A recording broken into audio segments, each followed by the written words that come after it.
जय हिंद साथियों, नमस्कार सभी भाइयों को। साथियों, ऐसा कौन सा नया रूल है जिसके तहत अब घर पर जो लीगल नोटिस है वो पुलिस वाले भेज रहे हैं या फिर पुलिस वाले थाने बुला रहे हैं कि आप लीगल नोटिस लेके जाओ। साथियों, पिछले महीने में बहुत सारे हमारे भाई हैं जिनको ये प्रॉब्लम फेस करने को मिली। ठीक है, बहुत सारे हमारे भाई परेशान हो रहे हैं कि सर मुझे पुलिस वालों के फ़ोन आ रहे हैं। मैं जहाँ पर पुराने एड्रेस पे जहाँ पर रहता था वहाँ की पुलिस मुझे फ़ोन कर रही है, बोल रही है कि तुम्हारे नाम का फलाना ढिमकाना ये नोटिस इशू हो चुका है, पेमेंट करवा दो। एक वकील साहब का नंबर दे रहे हैं, आप उनसे बात कर लीजिए वरना हम आपके घर आ रहे हैं। ऐसी बहुत सारी चीज़ें सुनने को मिल रही है। और जितने भाई हमारे गांव खेड़े के साइड में रहते हैं, जैसे यूपी, बिहार, राजस्थान वगैरह के गांवों में रहते हैं, तो उनके लिए एक अलग ही प्रॉब्लम दिख रही है। उनके साथ पता है क्या होता है कि उनके जो गांव के प्रधान होते हैं ना, उनको फ़ोन जा रहा है और ये बोला जा रहा है कि हम यहाँ के पुलिस स्टेशन से बात कर रहे हैं, आप इससे बोलो और पेमेंट करवाओ वरना हम आपके आपको भी पकड़ के ले जाएंगे और इसको तो पकड़ के लेके ही जाएंगे। सीधी सी बात है। तो ऐसा हो क्यों रहा है?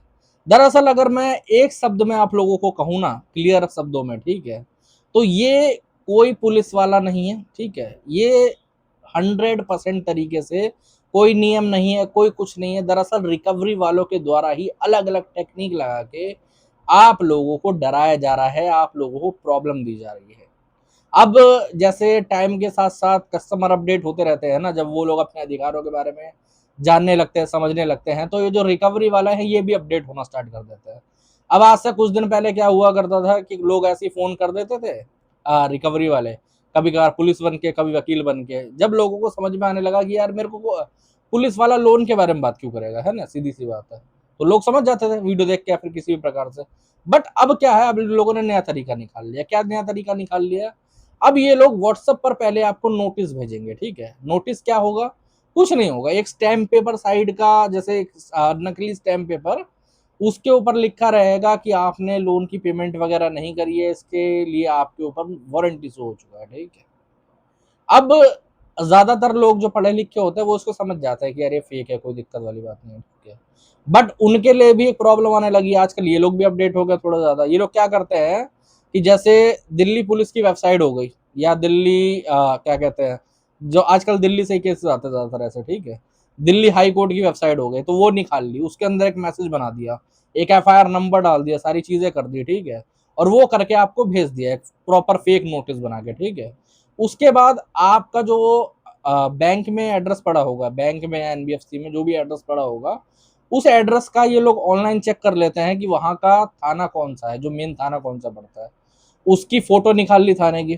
ठीक है, अब अपने डीपी पे लगा दी, ट्रू कॉलर पे दूसरे फोन में उसी थाने का नाम सेट कर दिया। अब वो जब आपको फोन करेंगे तो थाने की फोटो भी आएगी, थाने का नाम भी आएगा। ठीक है, और एक लेवल और ऊपर हो जाते हैं ये लोग। फिर पता है क्या करता है, कई बार आपको थाने की फोटो भेज के ये भी बोलेंगे कि ये देखो इसके कमरा नंबर 22 में आ जाना, या फिर यहाँ पर आके मुझसे मिलो, मुझसे बात करो। ऐसा ही हमारे कस्टमर के साथ हुआ था। वो दरअसल कर्नाटक के रहने वाले थे। ठीक है, तो एक रिकवरी वाले ने उनको फोन करके बोला कि आपके नाम का देखिए अरेस्ट वारंट इशू हो चुका है, कोर्ट से समन आए थे, आप वहां पर गए नहीं कोर्ट में, वहां से अरेस्ट वारंट इशू हो गया है, आप यहाँ पर आके थाने में मुझसे मिलिए। ठीक है, वरना मैं एक वकील साहब का नंबर दे रहा हूँ, उनसे आप बात कर लीजिए। अब हुआ क्या कि वकील साहब से उन्होंने बात करी, तो वकील साहब सीधे कहता है कि भाई साहब 50,000 रुपए की पेमेंट करो, आपकी 2-3 EMI कट जाएंगी और उसके बाद मैं इसको हटवा दूंगा। अब यार किसी के पास 50,000 रुपए रखे होंगे तो वो EMI भरेगा नहीं या सेटलमेंट कर लेगा? सीधी सी बात है, वो इनकी बातें क्यों सुनेगा, है ना। तो फिर उन्होंने मुझे कॉल मिलाया कि सर देखो वो लोग थाने में बुला रहे हैं, क्या करना चाहिए क्या नहीं करना चाहिए। तो मैंने थोड़ा चेक करा, मैं कि यार थाने में क्यों बुलाएगा कोई, सीधी सी बात है, अगर कुछ रहेगा तो कस्टमर को कम से कम नोटिस तो इशू होना चाहिए। वो सीधे बोल रहा कि वारंट आ गया आपके नाम का, ऐसे ही। तो मैं बात करने को बोला तो वो बात भी नहीं कर रहा। सीधी सी बात है कि मैं किसी और से बात नहीं करूंगा, आप यहाँ पर आकर मुझसे मिलिए। तो मैंने बोला ठीक है, आप कस्टमर एक बार जाके देख लीजिए वहां पर, कोई दिक्कत नहीं, क्या होता है क्या नहीं होता। अब भाई कस्टमर जब थाने में गया, उन्होंने उनका नाम बोला कि इस नाम से वो सर कहाँ बैठते हैं। तो भाई साहब जो वहां के कांस्टेबल था वो कह रहा है ऐसा कोई है ही नहीं यहाँ पे। अब ये उस बंदे को फोन कर रहे हैं, उस बंदे को फोन कर रहे हैं, तो वो कह रहा है हाँ मैं आधे घंटे में आता हूँ, आप बाहर बैठो, मैं 1 घंटे में आता हूँ। कस्टमर का हुआ दिमाग खराब। कस्टमर ने बोला भाई तू आ मत आ, मैं जा रहा हूँ घर।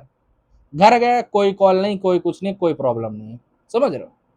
अब लेकिन मेनली ज्यादातर लोग क्या करते हैं, लोग डर जाते हैं। लोग क्या करते हैं, सोचते हैं यार पुलिस वाला घर पे आएगा, दिक्कत होगी, प्रॉब्लम होगी, परेशानी होगी, तो मैं कुछ पेमेंट कर देता हूँ, और ऐसे में वो ट्रैप में फंस जाते हैं। ऐसा एक सब्सक्राइबर के साथ हुआ था, बिहार का रहने वाला वो था, ठीक है।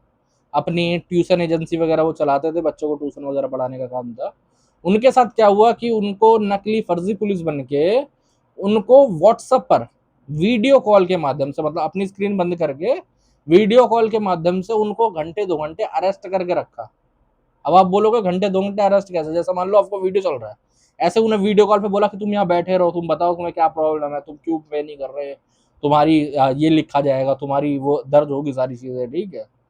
फिर जाके कहीं पर उस बंदे ने मुझे मैसेज करा, स्क्रीनशॉट वगैरह भेजे कि सर देखो अभी भी इन्होंने कॉल नहीं काटी है। तो मैंने उसे सीधे बोला भाई से कॉल काट, ब्लॉक मार, बात खत्म हो गई। फिर कस्टमर ने वो जाके करा। तो आप सोचते हो कि किस लेवल का डर ये लोग क्रिएट करने की ट्राई करते हैं। मेनली मैं आप लोगों को बार बार कहता रहता हूं कि रिकवरी में अगर आपने लोन डिफॉल्ट करा है तो आपको बिल्कुल भी डरने की जरूरत नहीं है। अगर आप सारे ही नोटिस के रिप्लाई करते हो तो आपको कोई प्रॉब्लम नहीं होगी। जो वारंट वगैरह के नाम से ये लोग आपको डराते हैं ना, तो भाई वारंट आने से पहले भी कोर्ट का समन तो आएगा, है ना। समन आएगा, पहले प्री कॉग्निजेंस का आएगा, फिर समन आएगा। उसके समन भी ऐसा नहीं कि एक बार आ गया तो सीधे वारंट इशू, 2-3 बार आता है, ऐसा होता है, समझ रहे हो। उसके बाद भी अगर आप नहीं भेजते तो जाके बेलेबल वारंट इशू होता है, समझ रहे हो। ऐसा नहीं है कि सीधे आपको जेल में डाल दिया जाएगा, ऐसा कोई डरने वाली बात नहीं है, समझ रहे हो। बट मेनली ज्यादातर लोग इसी से डरते रहते हैं। आज भी फेक पुलिस बल के डरा रहे हैं, एडवोकेट फेक बन के एक ही टीम पे बैठेंगे, जैसे एक बंदा यहाँ बैठा हुआ है, एक बंदा यहाँ बैठा हुआ है, ये पुलिस बन के बात कर रहा है, ये नंबर दे रहा है कि आप उनसे बात कर लो। उनको फोन मिलाओ तो वो पता नहीं कौन से एडवोकेट बन के बात कर रहे हैं, फेक बोल रहे हैं कि 50,000 रुपए डाल दो, ये कर दो, वो कर दो, फलाना ढिमकाना। अरे भाई साहब, पुलिस और एडवोकेट को राइट ही नहीं है कि वो आपको फोन कर सके, ठीक है।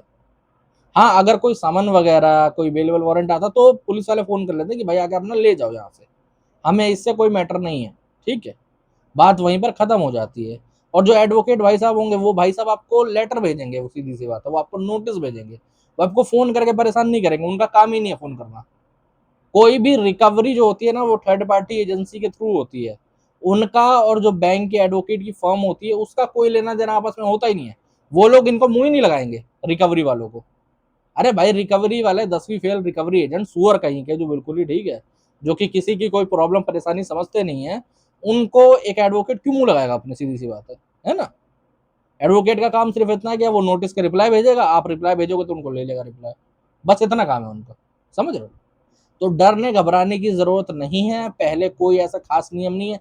अलग अलग तरीके से जो भी नियम अभी तक आए हैं ना, मैं आप लोगों को ये भी बता देना चाहता हूँ।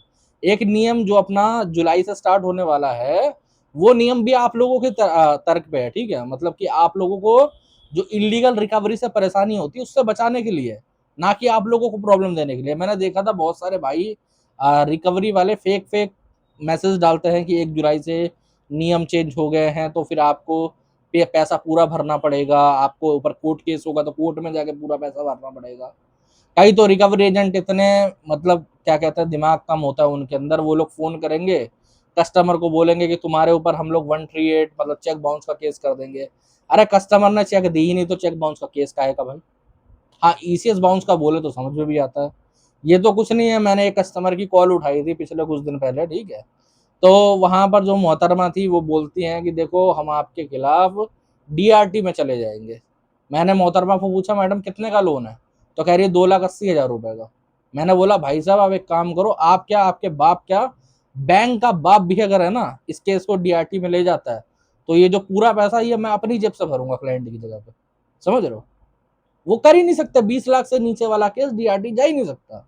इन लोगों का बेसिक ही क्लियर नहीं है। ये लोग पता है क्या है, वो कहते हैं ना कि अंधों के शहर में कांड़ा राजा होता है, तो वही वाला सीन है इनका, और कुछ नहीं है। ज्यादातर जो जितने भी हमारे भाई हैं जिनका डिफॉल्ट होता है, वो लोग अपने माइंड को फ्रीज कर लेते हैं, वो लोग सोचना ही बंद कर देते हैं। सोचेंगे तो उल्टी चीजें सोचेंगे कि कहीं मुझे जेल तो नहीं हो जाएगी, कहीं कोई मुझे मार तो नहीं देगा, रिकवरी वाला के पीट तो नहीं देंगे, ऐसी ऐसी बातें उल्टी सीधी सोचेंगे। मैं आपको बता देना चाहता हूँ, मारना पीटना चिल्लाना तो बहुत दूर की बात है, आपका बाल भी बाका नहीं कर सकता कोई, अगर आप लोग अपने रूल्स के हिसाब से चलो, ठीक है।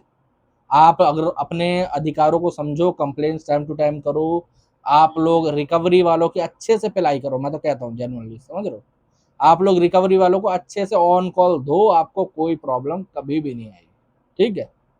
इनका पूरा वो बंद कर दो। अगर मान लो एक चीज़ लोग बोलते हैं ना कि सर ये मेरी इंटेंशन नहीं थी कि मैं डिफ़ॉल्ट करूँ, ठीक है? मेरी कोई इंटेंशन नहीं थी बट रिकवरी वालों ने इतना परेशान कर दिया।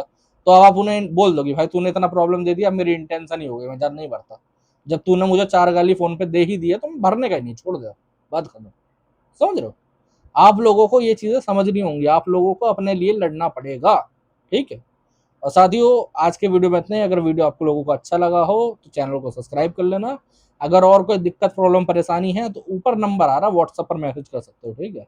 व्हाट्सएप के माध्यम से हमसे जुड़ सकते हो। जय हिंद सभी भाइयों।